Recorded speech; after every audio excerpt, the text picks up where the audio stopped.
z grede pobiramo zimsko zastirko, kajti bliža se pomlad in zastirka sodi na drugo mesto.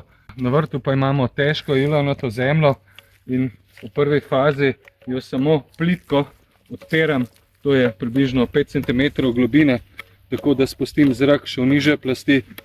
V peščenih tleh je to lažje, se hitro sušijo in je delo poteka brez težav. Običajno naredim tako, da gremo v obe smeri, vsaj enkrat, dvakrat. Zdaj bo sijalo sonce, piha tudi veter, zemlja se bo sušila tudi v nižje plasti in praktično z delom bomo začeli v naslednjem tednu, dodali kompost, udelali na polno globino in to je tisto, kar pravzaprav želimo, da se težka ilovnata tla posušijo.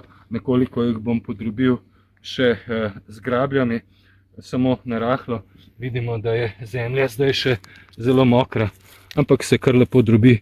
Jutri bo delo zagotovo lažje in takih kep ne bo, tako da samo nekoliko podrobimo, lahko z grabljami, potem pa potresemo kompost.